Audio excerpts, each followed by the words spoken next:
सबरी नित्य ऐसा करती हैं वन में आकर और डगर को गुहारती है, कलियां सजाती है फूलों से।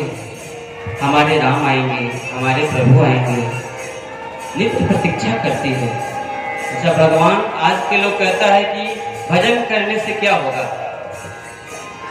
किसी को कह दीजिए अगर कुछ भजन करो भैया, एक आध माला तो कम से कम करना ही चाहिए भजन में। कहता है हाँ बहुत बड़ा पंडित बन रहे हैं, बहुत बड़े ज्ञानी बन रहे हैं, भजन करने के लिए बता रहे हैं। भजन करने से क्या होगा, 1 घंटा और टाइम व्यर्थ, उतना देर दूसरा काम करेंगे। ऐसा नहीं है। सबरी माता की प्रतीक्षा का समझिए अंत समय आ गया। इंतजार करते करते प्रतीक्षा करिए भगवान का। और आज के लोग बस 250 ग्राम लड्डू चढ़ाए हनुमान जी पे और सोचते हैं हनुमान जी 10 को मनीता पूरा कर दे, हमारा बेटवा की नौकरी लगा दीजिए। सबसे पहला बेटवा की नौकरी लग गया तो उसके बाद कहेंगे अच्छी बहू एक आ जाए सेवा करे वाली सास की। 250 रुपए में हनुमान जी से आप हनुमान जी से नौकरी करवा रहे हैं। मतलब अगर और मनीता मानाते हैं क्या, अगर ऐसा कर देंगे हमारे बेटवा को नौकरी लग जाएगा, 1.25 किलो लड्डू चढ़ाएंगे। अभी तो 250 ग्राम है, लड्डू 1.25 किलो चढ़ेगा। मतलब उनको आप खरीद रहे हैं, व्यापार कर रहे हैं, भगवान से व्यापार कर रहे हैं। प्रभु ऐसा कर दीजिए तब 1.25 किलो लड्डू। अच्छा, नौकरी नहीं लगेगा तो भूखे रहेंगे। क्या मतलब है, इतना दिन से मान रहे थे, मंदिर जाते थे, कुछ नहीं सुने भगवान मेरा, ऐसी कहती है माता जी। और कुछ लोग तो कहती है जितने हम भजन करते हैं महाराज जी उतने ज्यादा हमको कष्ट होता है। ऐसा थोड़ी होता है।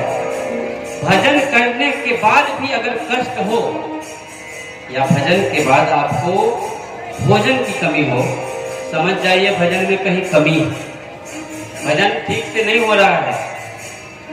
अगर भजन प्रेम से करेंगे, सही ढंग से करेंगे तो ठाकुर जी की कृपा बरसेगी ही बरसेगी। ये साक्षात प्रमाण है। इस कलयुग में इतने भक्त हुए, इतने संत हुए जिनके नाम का प्रमाण है। आज 250 ग्राम लड्डू में ही खुश करना चाहते हैं हनुमान जी से, हनुमान जी को खरीदना चाहते हैं, हनुमान जी से नौकरी कराना चाहते हैं। सब काम कर दीजिए, नहीं हुआ तो नहीं, कोई शक्ति नहीं है हनुमान जी को। ऐसे ही हुआ, ऋषि मुनि सब थे, सब लोग अपने अपने घर को सजाते थे अपना अपना। हम फलाहारी, हम पैहारी हैं, दूध लेते हैं, हम जलाहारी हैं, हम पवनाहारी हैं, पवन सिर्फ हवा पी के जाते हैं। सब ऋषि अपने अपने आश्रम में प्रतीक्षा कर रहे हैं भगवान का। भगवान राम अब आएंगे, अब आएंगे। लेकिन इस भक्ता का अपराध, इस भक्त का अपराध हुआ और राम जी के भक्त सबरी के प्रति लोगों का और मतंग ऋषि को निष्कासित किए। भक्ति को, भक्ति सबरी के भक्ति को नहीं पहचान पाया। एक बार की बात है, एक ऋषि नहाकर उसी सरोवर से लौट रहे थे, आ रहे थे तालाब से। जब लौट रहे थे तो सबरी नित्य गुहारती थी झाड़ू से, अपने झोपड़ी के सामने पूरा रास्ता को गुहार देती थी। वैसे ही गुहार रही थी तो एक छोटा सा कंकड़ कण जाके ऋषि को लग गया। एक ऋषि नहा कर लौट रहे थे तो उनको छू गया। उनने बहुत बुरा भला करना शुरू किया। संत जी बोले सबरी तुमको देखा नहीं जाता है, हम नहा के आ रहे हैं, बताओ फिर से नहाना होगा हमको। एक तो तुम उल्टा छोड़ जात की, तुम्हारा कुल छोटा, सामने आ जाती हो, और दूसरे ऐसे बाहर नहीं हो, ठीक से बाहर हो थोड़ा। और बहुत गुस्सा आ गए, तुम्हारे झाड़ू से हमको लग गया, और फिर दोबारा स्नान करना पड़ेगा। कहते ऋषि सरोवर में वापस गए, फिर स्नान कर गए। कहे कि बतंग ऋषि की मति मारी गई थी, सबरी को लेकर आ गए। सबरी को यहाँ लाने की आवश्यकता थी? पूरा हम लोग का साधु समाज को नाश किया, सब बुरा भला कहने लगे, मतंग ऋषि को भी कहने लगे। सबरी को थोड़ा बुरा लगा, लेकिन सबरी माता चुपचाप। और ऋषि दोबारा जब वापस गए सरोवर में स्नान करने के लिए जैसे ही कदम आगे बढ़ाते हैं, कदम आगे बढ़ाया ऋषि ने, जैसे ही सरोवर में उतरना चाहा, सरोवर का जल दूषित हो गया। जैसे ही पैर रखे और बहुत कीड़े बजाने लगे, वहां छोटे छोटे कीड़े पूरे सरोवर में हो गए, जिसके जल से प्रतिदिन ऋषि लोग स्नान करते थे, पीने के लिए पानी ले जाते थे।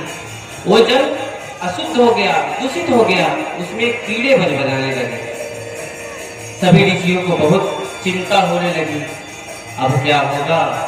अब देखो सबरी के झाड़ू से इतना दूषित है, इतना नीच कुल का है, इतना अपवित्र है सबरी कि उसके झाड़ू के जो कण लगा झाड़ू से, उस कण से ऋषि को लगा। ऋषि जब धोने गए वापस सरोवर में, तो सरोवर का जल दूषित हो गया, गंदा हो गया।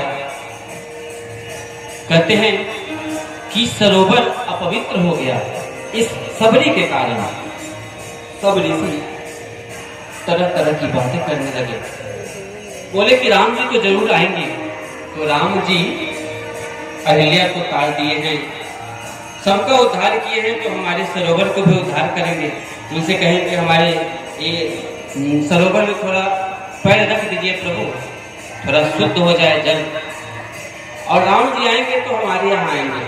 सबके मन में ऐसा है, वन में ऋषि मुनि के मन में ऐसा हो रहा है कि राम जी हमारे यहाँ आएंगे, हमारे घर में आएंगे, हमारे यहाँ आएंगे, हमें सरोवर के जल को शुद्ध कर देंगे, शुद्ध करवा देंगे, तो नाम हमारा होगा। नाम की बात है कि ऋषि के यहाँ राम आए, अमुक ऋषि के यहाँ, तो अमुक ऋषि ने